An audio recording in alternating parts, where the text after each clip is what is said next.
America Pakistan के खिलाफ IMF और FATF का इस्तेमाल भी कर सकता है कि 90% पाकिस्तान अमल करने के बावजूद जो है वो ये है कि अभी भी ग्रे लिस्ट में। अमेरिका ने अफगानिस्तान में कशीदा सूरत हाल से निपटने के लिए पाकिस्तान से हवाई अड्डों का मुतालबा किया, जिस पर पाकिस्तान ने साफ इनकार कर दिया है। पाकिस्तान का मौक़िफ़ दो टोक है कि अब पाकिस्तान किसी की जंग नहीं लड़ेगा। पाकिस्तान अफगानिस्तान में जंग के लिए अपनी सरजमीन का इस्तेमाल नहीं होने देगा। पाकिस्तान के इस दो टोक मौक़िफ़ और इनकार का पाकिस्तान अमेरिका ताल्लुकात पर असरात भी पड़ने का खदशा है, और ये खदशा जाहिर किया जा रहा है कि अमेरिका फ़ौजी अड्डों के लिए पाकिस्तान पर दबाव डालने की कोशिश करेगा। और ये भी इम्कान है नाजरीन कि अमेरिका पाकिस्तान के खिलाफ IMF और FATF का इस्तेमाल भी कर सकता है। पाकिस्तान ने FATF की ग्रे लिस्ट से निकलने के लिए 27 में 26 नकात पर मुकम्मल अमल कर लिया है। अब जाहिर है जो FATF का इजलास जारी है और 25 जून तक जारी रहेगा, तो बात यह है कि पाकिस्तान ग्रे लिस्ट से निकलने के हवाले से जो फैसला इसमें कर लिया जाएगा, लेकिन देखना है कि क्या पाकिस्तान का नाम ग्रे लिस्ट में रहेगा फिर निकल जाएगा। अफगानिस्तान में अमन के लिए ख्वाब देखा गया। इस ख्वाब को यकीनी बनाने के लिए तमाम ममालिक ने कोशिशों का आगाज़ किया। तालिबान से मुज़ाकरात हुए और वो मुज़ाकरात कामयाब भी हुए। अमेरिका और तालिबान में मुआहिदा तय पाया। अमेरिका ने अफगान सरजमीन से अपनी फ़ौज को वापस बुलाने का फैसला भी किया। ये सब किस लिए किया गया? ये सब करने का मकसद सिर्फ एक था, अमन। मगर अमरीकी और नेटो फ़ौज के इनकला के बाद जितना अमन अफगानिस्तान में कायम था, अब वो भी बाकी नहीं रहा। जैसे जैसे फ़ौज का इनकला हो रहा है, सूरत हाल अफगानिस्तान में बिगड़ती ही चली जा रही है। तालिबान ने अफगानिस्तान को हुक्मरानी के लिए एक जंग का आगाज़ कर दिया है। पुरतशद्दुद कार्रवाइयाँ शुरू कर दी गई हैं।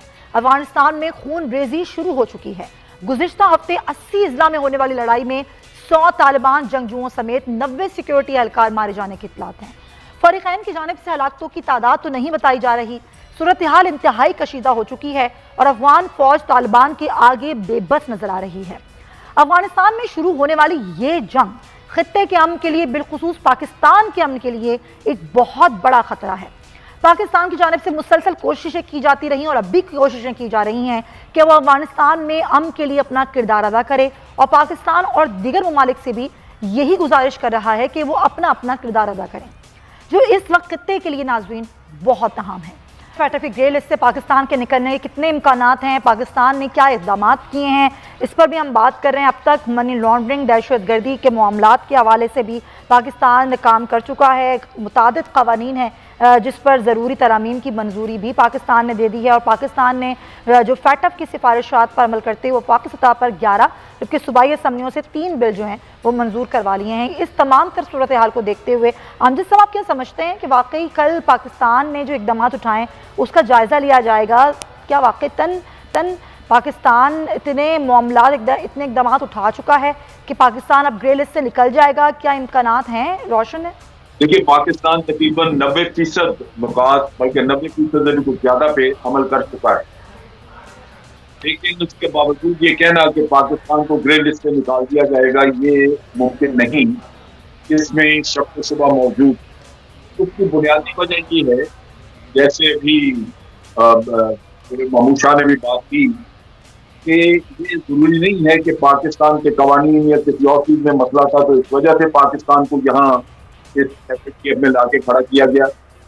असल चीज ये है कि ये जो बड़े बड़े अदारे जो यूनाइटेड नेशन के हैं या इंडिपेंडेंट अदारे बनाए हुए हैं, ये बड़ी ताकत के लिए आर्म फोर्सिंग का एक आलाकार है, आना है, वो इसको इस्तेमाल करते हैं और उनकी इजाजत के बगैर या उनकी रजामंदी के बगैर किसी को आप ना ग्रे लिस्ट पे हटा सकते हैं ना उसको डाल सकते हैं। तो मेरा ख्याल है कि ये शायद मामला यहाँ हल ना हो, बावजूद इसके कि पाकिस्तान बहुत सारी इसमें बहुत सारी चीज़ों पर अमल कर चुका है, उसके बावजूद पॉसिबल है कि पाकिस्तान को ग्रे लिस्ट में लिखा जाए कुछ और वक्त के लिए, ताकि आपके सर पे तलवार न गिरे। मेरा ख्याल है हमें दोनों चीज़ों के लिए तैयार रहना चाहिए। ये अलमिया है यहाँ का कि जैसे महमूद शाह भी बता रहे थे, भारत के ऊपर तो बहुत ज़्यादा हमने जो डोजियर दिया था टेररिज्म के बारे में भारत के रोल का, उसमें तो बैंकों की रसीदें तक मौजूद हैं। इतने ज़बरदस्त शवाहिद हैं कि भारत किस तरह टेरर फंडिंग करता रहा पाकिस्तान में, लेकिन ये है कि उस पर तवज्जो नहीं है किसी की।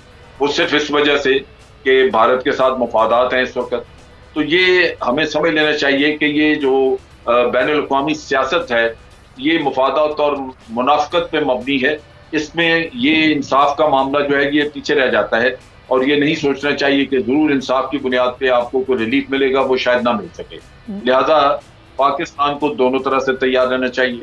जहाँ तक ताल्लुक है इन कवानीन के बनाने का, ये हमने 90% से ज़्यादा जो नुकात पे अमल किया है, वो मेरा ख्याल है हमारे अपने मुल्क के लिए बेहतर है कि इससे हुकूमत का जो पैसा ट्रांसफर होता है दाएं-बाएं, उससे कंट्रोल उसके ऊपर बेहतर हुआ है।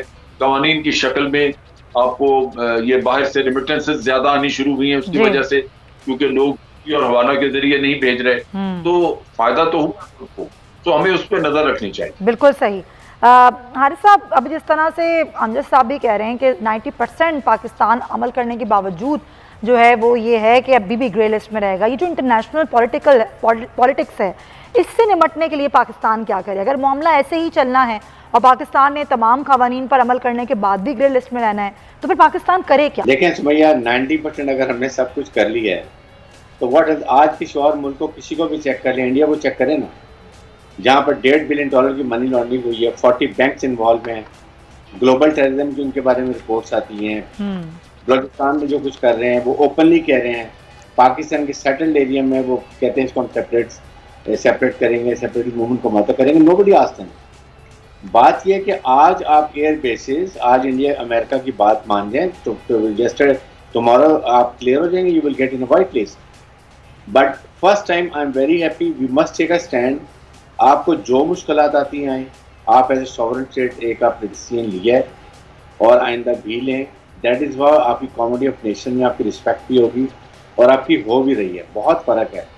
आई थिंक हमें ज़्यादा कॉन्सनट्रेट करने की अब ज़रूरत है कि रशिया है, चाइना है, पाकिस्तान है, ईरान है, टर्की है और Central Asia. No, we have to be strong in our region. सबसे पहले अपने हमसायों में आपके ताल्लुकात अच्छे होने चाहिए जो आपकी हर वक्त मदद कर सके।